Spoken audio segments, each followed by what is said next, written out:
Davis steps under center. Gibson and McClendon behind him. Davis with motion by Richard. Will give the ball to McClendon. He leaps. Oh, he doesn't get in. He fumbled the football. Carolina holds. The game is over. And Carolina has won the game. Finley to throw. Over the middle, intercepted. Wolford again.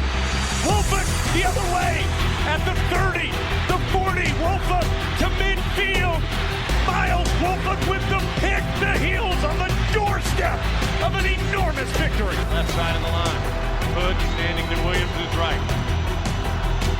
Williams gonna throw. One-on-one. Davis has it. Touchdown. Carolina wins. Carolina is the Coastal Division champion. Bernard fields it at the 26. Heading to the far side. Gio at the 35. Gio, he's at the 50. No, he's not. Yes, he is. Gio is going to take it for a touchdown. Are you kidding me? Connor Barth for the possible win. Snap, spot, kick away, high enough, long enough. It's good! It's good! Carolina has won the game on a 42-yard field goal by freshman Connor Barth. Good gosh, dirty! This is the Heel Tough Blog Podcast. Hey guys, and welcome to another edition of the Heel Tough Blog Podcast. It's your host, Anthony Pagnotta, with you. And today we close down the offensive side of the football previews for the 2021 season with a look at the Tar Heel offensive line. And as always, we got Josh Marlowe with us, but these next two podcasts, this is where he really shines, guys. He does the trench report. This man loves a little bit of hog molly play. Yeah. So we got to get his insight on this offensive line for this season. Carolina's got one of the more experienced groups that they've had in a very long time coming back this season. Carolina with all 5 starters from a year ago back on the offensive line. And, you look at, I think health's going to be one of the biggest things here. Joshua Zudu, again, missing spring practice. That's probably the one concern that you would have with this team. But I'm going to be honest with you. There's a reason why there is a lot of confidence about this offensive line coming into this 2021 season. Yeah, you bring back all 5 starters. That's pretty important when you got to replace 2,000-yard backs in your backfield. You've got some questions at the wide receiver position. The question about the Tar Heels the last 2 years has been their offensive line play. And we really saw it last year. We really hammered it all offseason long. If the offensive line takes the next step, which looks like they have in terms of just the amount of depth they have on at that position group, a lot of talent, then you take the next step as a program, and competing with the likes of Clemson becomes more realistic. Because you saw in those losses to Notre Dame and A&M, we just weren't physical enough. Their defensive line wore down our offensive line. You look at this offensive line now, though, you see a pathway to them being able to wear down a Notre Dame front, which they'll have the chance to in October. Miami front, which they did last year, you get a chance to do that again in October. So it's a lot of reason to be excited, because I do think if this offense is explosive to start the season, it'll be because of this offensive line group. Well, they've got to be great coming out of the gate. And one of the things that we talked about, if you go back to our podcast edition 2 podcasts ago, we talked a lot about the success of the Tar Heel backfield. And early on in the season, look, they've got some talent. We talked about it, man. Ty Chandler, he showed some really good things at Tennessee. We saw flashes from DJ Jones. They are going to need help from this offensive line and from the tight end group, which we talked about in our last edition of the podcast. But they are going to need most of the help to come up front. Carolina did a good job of opening holes for the most part last year.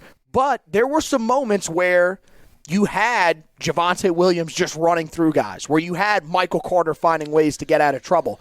You don't know if you've got guys at that level right now, so you need this offensive line to take it to another step, especially early on. And I mean, it starts right away with Virginia Tech. I told you before we got on air that I have a controversial opinion about this offensive line. Here we go. Isn't that the whole position preview And podcast it's not series even, that we're doing? It's not even about the position. It's not even about the players. When you enter a season, there's always a lot of talk about this coach is on the hot seat, being a head coach, or this coordinator's on the hot seat. Oh, I know where you're going with this. When Stacey Searles got hired, that was probably the least excited hire that Mac Brown made. And we had, well, unless he would have hired Greg Robinson, that was and we had some conversations last year. I believe it was after the loss at Florida State, because that was a game where we couldn't run the ball in the first half. Yeah, we couldn't do anything well in that game. Let's be honest. We weren't prepared for it. Mac Brown came back into college coaching to, yes, impact lives and all that stuff, but he still had that drive to win. I like how you just kind of passed that off. Impact lives and such. Yeah. He came back because he wanted to win football games. True. Yeah, definitely. So, and he knows right now he's got the program back to where the expectation is to win. You just sold out season tickets and this, that, and the other. You're upgrading your stadium. You're upgrading facilities. Ranked in the top 10 to start the season. You got a Heisman hopeful at quarterback. I don't think that if he doesn't think he's getting the most out of his offensive line group, he won't be afraid to make an in-season change. There's a lot of pressure on Stacey Searles to get this group to a top 2-3 level in the ACC. Yeah, I wouldn't say in season. I'd be really shocked, especially with the group that's as hard to coach as the offensive line group. I would say if this team is out of ACC championship game conversation, why not? If you lose to Virginia Tech, which is a possibility, you lose to Miami, and you lose to Notre Dame, you're done. You're not going to play an ACC championship game. You're not going to a New Year's Six bowl game. I mean, you could if the ACC Coastal is what it's been. It's not going to be. It's not going to be that because remember, bad. Notre Dame's not an ACC game, so that won't hurt you. But I get what you're saying. I mean, look, we had that conversation last year, and I'm going to be honest with you. I don't think that is as hot of a take as you think it is. Because I have seen other people. I haven't seen it on the Twitter or the Facebook wave. Yeah, I mean, it's really hard. Maybe it's on the Instagram combos, but I don't see it on Twitter and I mean, Facebook. Look, there's a couple of groups that I'm in on Twitter and on Facebook where I've seen it. Facebook, not so much. There are some Twitter groups where I've seen some people that are, follow the program heavily, that think along the same lines as you do. And I think it's not only the fact that they're smart people. The success is good, but potentially not great on the field. It's also the recruiting. There's some people that have some issues with some of the guys that have just jumped onto the radar. There was some criticism of his recruitment of Eli Sutton. Apparently, Eli Sutton basically had to push for the offer. Whatever. I'm not sure about that, okay? We are not insiders. We want to make sure that everybody knows that. We are not around the program day to day. We are not inside Carolina. We are not Tar Heel Illustrated, where we have the ins and outs of everything that goes on. So those stories may or may not be true. I have no idea. These are what some of these people in these groups have talked about. But I definitely think that you've got a point there. I think the group that he's bringing back gives him a chance to have the most success that he can have. And I think that's why that opinion is valid. If he was returning all 5 starters and some depth pieces, we wouldn't be expecting what we're expecting. And there wouldn't be this much pressure on the offensive line.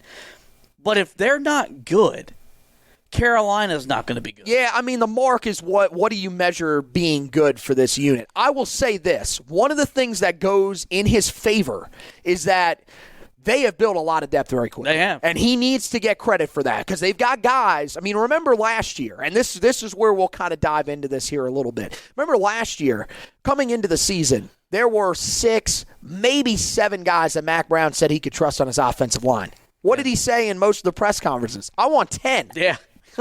He didn't have that. This year, lot closer to that. You start with the guys that are returning. No doubt, I think the 3 guys that are going to anchor your offensive line and that you would expect to have big seasons for you and to continue to progress will be the two seniors, Marcus McKeithen at right guard, who, has been good. I mean, the Pro Football Focus numbers, if you read into that stuff, they're not great, but I'm going to be honest with you. Everything that I've seen from him, he's a consistent guy at right guard. He's Film a good don't run lie, blocker. baby. He's a good run blocker. He's a guy that if you needed him to, you'd probably go with the Zudu, who we'll talk about here in a minute, as your more flexible guy. If you needed Marcus McKeithen to kick out to right tackle, I'd say he could probably do it. Jordan Tucker's your other senior. He's done good. I think, there were some games, especially that game against Notre Dame, where he got exposed just a little bit. Yeah. But he's still, for the most part, a really consistent offensive lineman.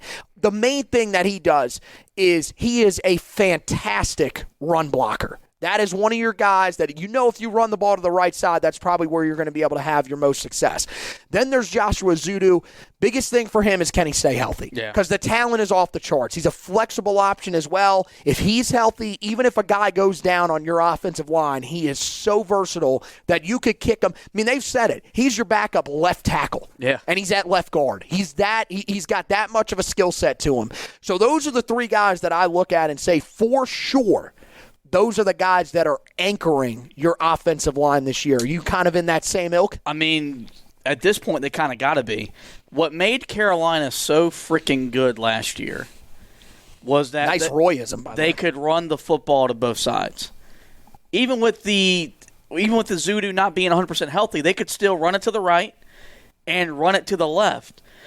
If they can do that again this year, I think it's even more imperative they can do that as opposed to last year, because it'll ease the running game for this unit. And I said when we previewed the running back position, if this unit can get to 150 yards a game, I think you live with that production. I think that's really good. And they'll be able to do that if they can run behind either Tucker on the right side, Zudu on the left.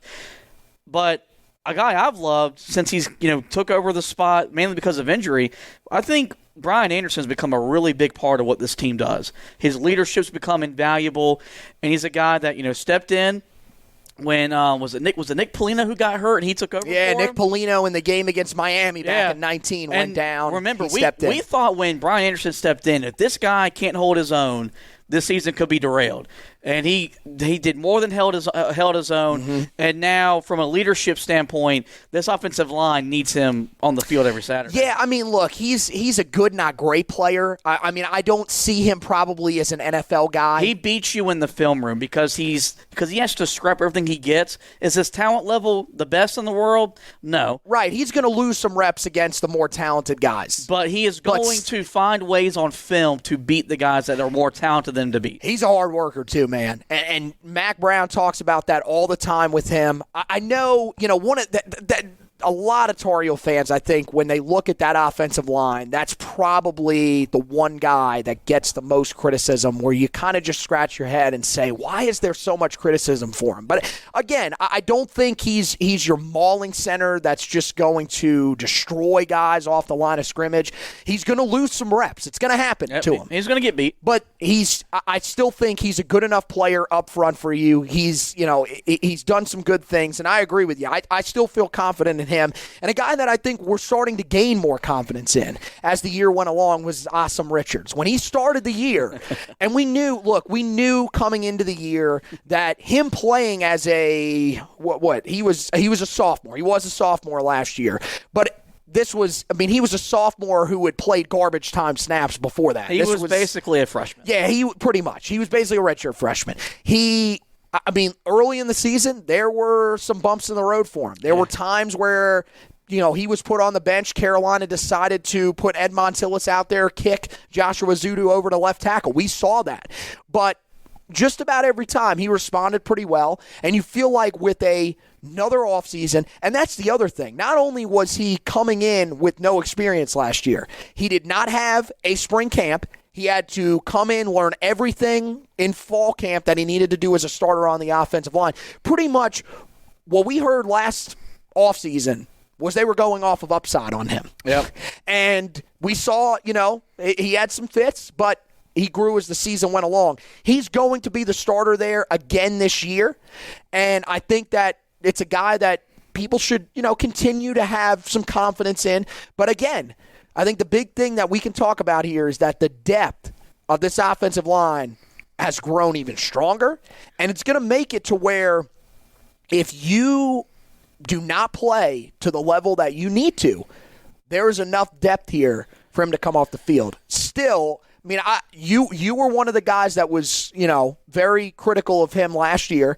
Do you think that he has taken the steps at the end of last year, and do you think he has a chance to come in this year and continue that progression? I would say he has a chance, and I think if he is your starter when you open up at Virginia Tech, there won't be a spot on this offensive line who the starter didn't earn their position. Like there's so much depth that now at the offensive line, which they had to build after Larry Fedora got ran out of town, the running back group, especially that wide receiver position as well, that whoever starts, they earned it. It wasn't given to them. It wasn't because there was a lack of talent, a lack of depth or whatever. And that's why there's so much excitement about this offensive line, because the last 2 years they didn't have depth. You didn't have depth, and you didn't have guys you could trust. Now you have depth, and then you have guys that you can trust. So if a guy's having a bad game, you can put that guy on the bench, and you're not fearful of a major drop-off in talent, production, whatever, where, especially 2 years ago, that killed you. Last year, you were able to navigate it because you had so much talent on the field, but this year, that's not going to be a problem because the guys they got bringing into this recruiting class, they're going to be studs in a couple years as well. Yeah, the other thing that this does as well is not only if a guy's struggling, but even if a guy really just needs a break. Yeah. If you want to start rotating guys in to keep them fresh to prevent some of these wear-down, type of events that we saw in the game against A&M, in the game against Notre Dame. You can do that now because you've got more depth than you did a year ago. As I mentioned, there were two guys last year coming into the season that Carolina felt confident in, that could rotate in and play at a high level, according to Mack Brown. That was Ed Montilus, and that was Jonathan Adorno. Jonathan Adorno came in, did not play well at all, which was to be expected for a guy that was pretty much an undersized true freshman coming in. Yep. Instead, you had Kieran Johnson step up and really become that seventh guy. But outside of that, there was still a lot of uncertainty about the rest of the unit. Now, you've got those two guys back again this year. Montilus is once again the guy that's probably going to rotate in at either of the guard positions, which can help you. I think we've learned with him, he's a guy that can rotate in. He's not a long-term solution at starter, which is fine. That was something that you probably knew a little bit about him coming out of high school. He still has value, though. Definitely. He is a 10 to 15 snap kind of guy. He's not going to get you killed if you rotate him in from time to time. If you put him out there for 4 or 5 straight games, then teams can start figuring out some of his, weaknesses, and he's a guy that can wear down on you a little bit. There's still value in those guys, as you mentioned. Kieran Johnson, former walk-on. I mean, his story's great. Yeah. He was a guy that just worked his tail off, and you saw it last year. The great thing about him, he's another guy that you probably don't want to play consecutive games and really test what he can do endurance-wise, but he can play all the positions along the offensive line, and I mean every one of them. If you needed him at center, he could play center for you. That's the versatility of him. He's invaluable to this offensive line group, in my opinion. Definitely. We saw him last year, even early in the year. That game against Syracuse, he came in there, played a significant role, and really allowed. One of the things that he did last year was, we talk about it in basketball, he's one of those guys that you can throw on the field, take one of your guys off, and Stacey Searles, Mack Brown can bring him to the side and say, this is what you're doing wrong. Yeah. We're going to teach you right here because we got Kieran in there right now. He's doing what he needs to do. We can teach you something right here. That's the value of a guy like him. And now you've added other guys in there. One of the guys that I think we've been waiting for a very, very long time to take off, and it looks like it's finally starting to click for him. And he admitted it. He was overweight. He wasn't doing the things that he needed to do. But we really saw it start to click for him this spring was William Barnes. Yeah. This is a guy that now seems like he's sort of getting himself in better shape. I mean, he went down, he was at 342 at one point. He's now down to 325. Mack Brown, in every press conference this year in the spring when he talked about the offensive line, William Barnes was mentioned, and normally he was the first guy mentioned. Yeah. This guy is going to be a part of the rotation this year, and he's a guy, like we talked about with Johnson, I don't think he's taking snaps at center, but he could play both guards, and if he needs to, he could kick out to tackle for you. There's a reason to believe, or there's argument to be made, that he might be, if not the second most gifted offensive lineman on this roster. He just had to be committed to loving football. And I think when he came to Carolina, maybe he didn't quite love football the way that you need to love football to play in the ACC. Hell, play for Mack Brown. He's been challenged, and you got to love the way he's responded to the challenge. It's been really good to see him get him back back in weight. 6'3" and 6'3.5", 325 pounds. Like, that's a grown-ass man. That's a big dude, yeah. And so he can put the fear of God into some of these smaller linebackers if he's out pull blocking or whatever. But Carolina needs what he can bring to this offensive line because he's going to be put in a situation where he's going to need to play well, and hopefully he'll be ready to play well. Yeah, and then you talk about Jonathan Adorno, added some weight this year. Still probably a little bit undersized if you compare him to some of the other guys on this offensive line, but I think he's getting there for sure, and he's another guy that I think at this point you would probably put him in that group that you could trust. It feels like Mack Brown kind of put him there as well, and that's 9 guys. He wanted 10. He's got 9. Yeah. And there are other guys on this offensive line that you feel can get them there. Mainly, you look at the guys at offensive tackle. There's not really that clear backup there. We've talked a lot about them having to kick guys out there in certain scenarios. That's the area that you probably want to find that depth next. Yeah. You found it on the interior. You look really good there for this year. Can you find those guys on the exterior of your offensive line? Especially because you're going to, again, remember with the NCAA ruling from last year, Jordan Tucker can come back next year. Marcus McKeithen could come back, kick out there. You could kick Ezeudu out there. But you would want to find that guy that could take his place if you decide that you've got to get another guy there. Wyatt Tenall is a guy, missed a lot of last year due to injury. He's a guy that's been brought up. You got Caden Baker, another athletic offensive tackle type guy, a sophomore. And then there's another guy that probably wasn't the headliner of the offensive line class this year. That was Eli Sutton. Mm-hmm. By the way, love Eli Sutton. Great interview. Always like talking to him. Wish him the best. But you got Diego Pounds. This guy. That's the best offensive line name I've probably ever heard in my life. It's perfect, man. And he's another guy that you kind of wondered for a long time why Carolina wasn't offering him. Went and watched his tape, and, he was a guy that was good, but once I started watching more and more of him, I said to myself, man, this guy, this is Joshua Ezeudu again. He is versatile. He can play just about anywhere. He's got the athleticism to play tackle, and we heard a decent amount about him in the spring. Offensive line is one of those positions you don't talk about freshmen a lot, nope. Especially with the amount of depth that you have. So for me, to hear Mack Brown talk about him is something. I don't know if he becomes part of the rotation this year. I would probably say that if I had to lean out of this group, probably go Tenall, but I could see Baker as well. But don't sleep on Diego Pounds. He's got talent, for sure. The best thing about this whole conversation is you're talking about freshmen that can impact your roster this year, which means that we were able to go out and get impact offensive linemen, and that's how you win in college football. That's how you're going to be able to compete with Alabamas, the Ohio States, the Clemsons, is you're building that offensive line up. They've got 12 to 15 guys that could start at a lot of places at the Division I level.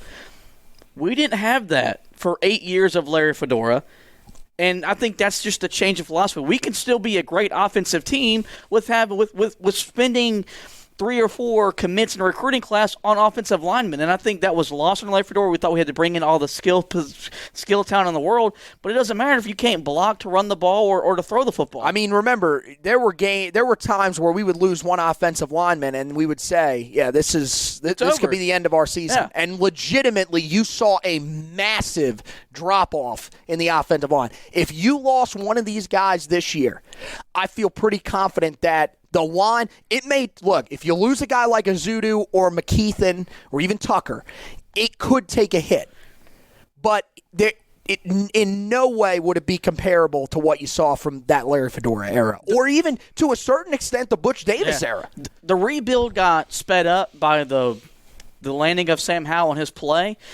but it goes hand in hand with the rebuilding of the offensive line as well. For sure. And, I mean, you look, there's some other guys that you definitely have to talk about here that are on scholarship. I mean, you mentioned like 12 to 15. I mean, you got guys like Malik McGowan, 6'3", 340-pound offensive lineman, played at Charlotte Catholic High School. He redshirted last year. He's a guy that probably could play inside if you needed him in a pinch. He's a name that'll probably continue to climb the depth chart in future years. Right now, going to be honest with you, there's just so much depth in there that I think it's going to be hard for him to kind of climb the depth chart because you've got the depth with some experience in the system.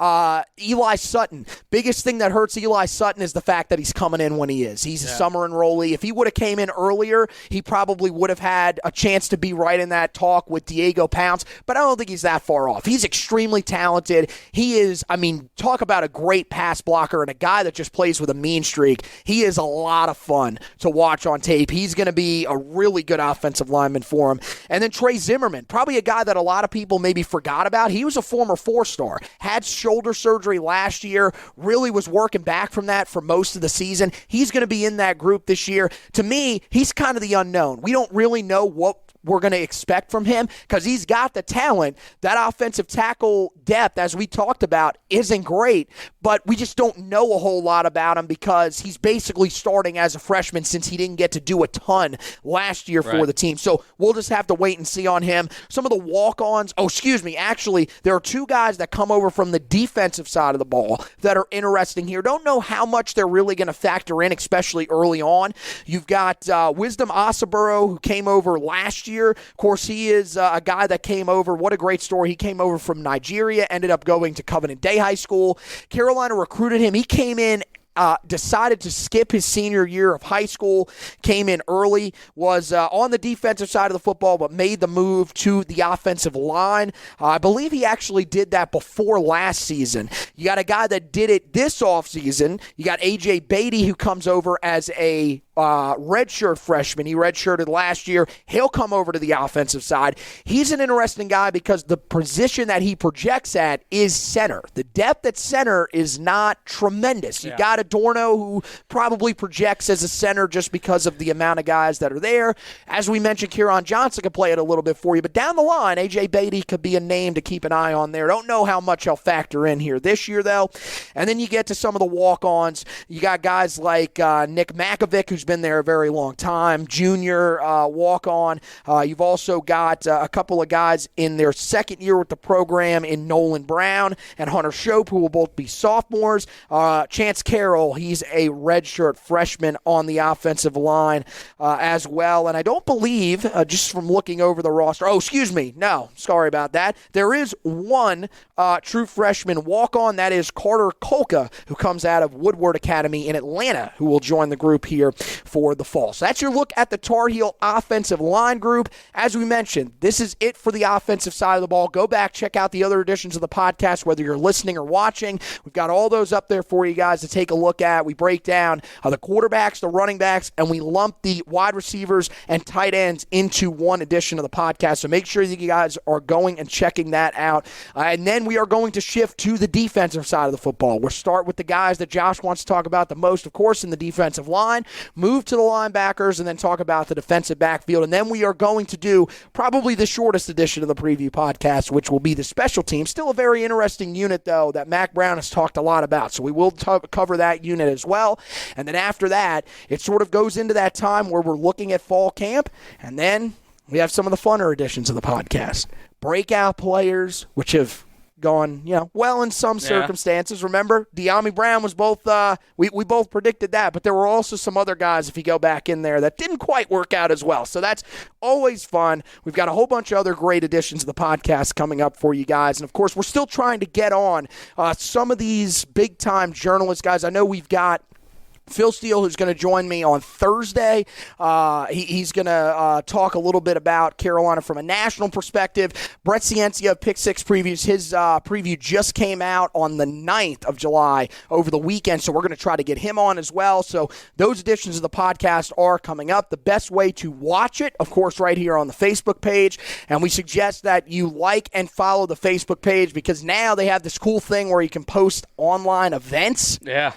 Not really sure why exactly they changed it, but I think that it does a better job of notifying you when we have a live video coming up. So that's the biggest thing. You won't miss any of those editions of the podcast if you like the page, because it'll be right there in your notifications. It also puts everything on your timeline for you. So if you are one of those people that like to go through the Facebook groups, if you're in a bunch of groups, you don't have to worry about trying to scroll through and find what group it is in, see if it's on your timeline. It'll be right there with the like of the Heel Tough blog page. You guys have done a great job so far since we've gone back to the video podcast. You guys have really enjoyed it, and we are so happy that we are back on camera for you guys. We got so much cool stuff coming up for you guys during the season, and then hopefully, again, I'm a little cautious right now with everything that's going on with COVID. Still, you still got some of these restaurants that aren't quite open just yet, but I'm hoping at some point we may be able to start doing some on-location stuff again. That would be really exciting, because we loved it a couple years ago when we went out and did the preview show before the South Carolina game. We'd really love to get back to that point. That's why Carolina's got to make it to Charlotte for the ACC championship game, so we can do something like that again. But we'd love to do that again. So bunch of exciting stuff for you guys to keep an eye on coming up in terms of the podcast. If you listen, all these editions are going to be on there as well. We do the audio edition still. We've been doing those since the beginning, so we're not going to stop those. We got plenty of loyal people, whether it's on Apple Podcasts, Google Podcasts, Spotify, iHeartRadio, any of those. Make sure that if you are listening, you are subscribed so you don't miss any of the editions of the podcast. Head over to the website, HeelToughBlog.com. Great stuff on there as well. All these position previews, we've got them on the website as well, breaking them down a little more in depth. The only difference, wide receivers and tight ends, separate articles, because there's so much in the wide receiver article that we wanted to make tight ends its own entity. Other than that, it's the exact same thing. We break down these units in depth, even more than we talked about here when it comes to some of the guys that will factor in. So definitely go back, read that stuff on the website. And then, as I mentioned, all those editions of the podcast, those will be articles as well. And that's where we'll have all the previews and everything up for the first game of the season, rolling through the season like we did last year. We're going to try to get a little more creative with some of the previews and recaps, all that kind of stuff, but we're still going to have a lot of the same elements on there. We're going to have the weekly stock reports, all that stuff, the trench reports, all of that on the website. Still got you covered on recruiting. There's a bunch of stuff going on recruiting-wise over the next few days, so make sure that you guys are keeping an eye on the website. Also, some additions to the podcast that could be coming out during that time as well, with some big-time guys making their decisions coming up. So make sure that you guys are following the page and keeping an eye on all of that at HeelToughBlog.com. You can follow it on Twitter as well, if that's one of the ways you want to connect, at HeelToughBlog on Twitter. Let's see. Any other business before we get out of here? Podcasts, you can check them out on the website as well. Heel Tough Blog podcast tab at the top. Four Corners podcast tab at the top. Josh has you covered also on the website. That was the other thing I wanted to mention. On the basketball front, he's got you covered with the Jalen Washington commitment, Dawson Garcia's transfer commitment. All that stuff's on the website. He's got you covered recruiting-wise. Going to have a bunch of stuff up about the Roy Williams era, some fun stuff that we're going to do on that, also on the podcast side of things, so you won't want to miss any of that. And then, once we roll around to camp, once we roll around to the start of the season, he will have you covered. We got the schedule out actually the day of recording, so that article has been up for a few days now. Make sure you go back, check that out if you haven't seen the Tar Heel schedule yet. He does a good job of breaking all that stuff down for you guys as we get prepared for an extremely exciting basketball season, the first for Hubert Davis as the head man on the bench for the Tar Heels. So that wraps it up for this edition of the podcast. Want to thank Josh for hosting. Make sure you follow him on Twitter at HTBJosh. Yeah, follow me on Twitter at HTBAnthony. Want to thank you guys for watching and listening, and as always, go Tar Heels.